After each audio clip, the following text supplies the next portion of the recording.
കാരണം ഇത് മുഴുവനും ഫാബ്രിക്കേറ്റഡ് ആണ്, പൊളിറ്റിക്കലി മോട്ടിവേറ്റഡ് ആണ്. മറ്റേതോ പൊളിറ്റിക്കൽ പാർട്ടിക്ക് വേണ്ടി, അതായത് ഹെയ്റ്റ് ക്യാമ്പയിൻ്റെ പാർട്ടായിട്ട് ഇത് ഉണ്ടാക്കിയെടുത്തതാണ്.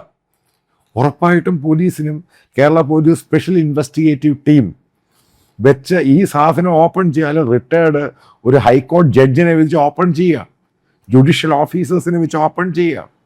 അപ്പോൾ ഇത് ഓപ്പൺ ചെയ്ത് കഴിയുമ്പോൾ ഈ അടുത്തിടയ്ക്ക് ഈ പറയുന്ന TP സെൻകുമാറിൻ്റെ ഹെയ്റ്റ് സ്പീച്ച് ഉണ്ട് പലതും. അതായത് അതിൻ്റെ അകത്തൊരു സംഭവമുണ്ട്, അവിടെയുള്ള ഹിന്ദു സംഭവം എല്ലാവരും കൂടെ സതീശിനെതിരെ മത്സരിക്കണം, സതീശിനെ തോൽപ്പിക്കണം പറവൂര്. അതേപോലെ മണ്ടത്തരങ്ങൾ ഒത്തിരി ആൾ വിളിച്ചു പറഞ്ഞിട്ടുണ്ട്.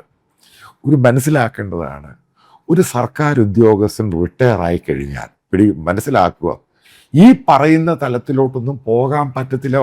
അങ്ങനെ പോകുകയായിരുന്നുവെങ്കിൽ നിങ്ങൾ ആലോചിച്ച് നോക്കണം, ഇന്ത്യയിൽ പല IPSഉം IAS ഒഫീഷ്യൽസും റിട്ടയർമെൻറ്റ് ശേഷം അതേപോലെ VRS ഒക്കെ ഇരുന്നിട്ട് അവർ രാഷ്ട്രീയത്തിൽ വന്നിട്ട് അവർക്കെന്ത് ഇതൊന്നും പറയാൻ പറ്റും, പറയാൻ അറിയാത്ത കാര്യമാണ്. അവർക്ക് ഇതേപോലെ 100 കാര്യങ്ങൾ പറയാൻ സാധിക്കും. ചെയ്തതും പറയാം, ചെയ്യാത്തതും പറയാം. അതായത് ഇതേപോലെ ഹെയ്റ്റ് സംഭവങ്ങൾ അവർക്ക് ഇഷ്ടം പോലെ ഉണ്ടാക്കിയെടുക്കാം. എന്തുകൊണ്ടാണ്? അവർക്കറിയാം ഈ സംഭവം റീഓപ്പൺ ചെയ്യാം. ഈ കേസുകളൊക്കെ റീഓപ്പൺ ചെയ്ത് ശിക്ഷിച്ച പല കേസുകളും ഇന്ത്യയിലുണ്ട്. ഇത് പിന്നെ ഹൈക്കോടതിയിലും സുപ്രീം കോടതിയിലൊക്കെ പോയി കഴിഞ്ഞാൽ ഇത് പിന്നെ സെൻകുമാറിൻ്റെ വെടി അങ്ങ് തീർത്തു കൊടുക്കും. കാരണം ഈ തെളിവുകളുമായിട്ട് പോകണം. ഇത് ചെറിയ കടമ, ആദ്യം ഇൻവെസ്റ്റിഗേഷൻ നടക്കും, ഇത് പിന്നെ കോർട്ടിൽ ഫയൽ ചെയ്യും. അയാളുടെ ലൈഫ് മരിക്കുന്നിടം വരെ ഈ കേസിൻ്റെ പുറകിൽ അങ്ങ് നടക്കും. ഓരോ കേസുകളായിട്ട് അതിൻ്റെ പുറകെ. കാരണം ഇവർ ഈ കാര്യം, ലീഗും ഈ സതീശനും ഈ കാര്യം സെൻകുമാറിനെ വെറുതെ വിടത്തില്ല. അവരിത് കോയിൻ ചെയ്തിരിക്കുകയാണ്. അധികാരത്തിൽ വരുമ്പോൾ ഈ അടിപിടി എന്നൊക്കെ പോലീസുകാരുടെയൊക്കെ ചെറിയ ഇഷ്യൂ ആണ്, അതൊന്നും വലിയ ഇഷ്യൂ ഒന്നുമല്ല.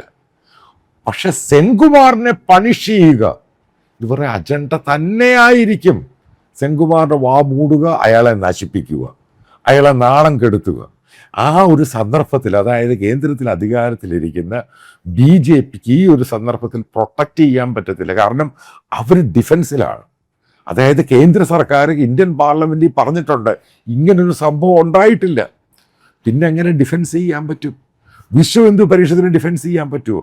കാരണം ഇത് കോൺസ്റ്റിറ്റ്യൂഷൻ ഓഫ് ഇന്ത്യക്കകത്ത് ഇന്ത്യൻ ഭരണഘടനയെ പറയുന്ന രീതിയിലോ ഇന്ത്യൻ IPC അനുസരിച്ചിട്ടാണ് കേസ് രജിസ്റ്റർ ചെയ്തിരിക്കുന്നത്. പിന്നെ നല്ല ലോയേഴ്സിനെയൊക്കെ വെച്ച് ഓരോ കാര്യങ്ങൾ പറയാം.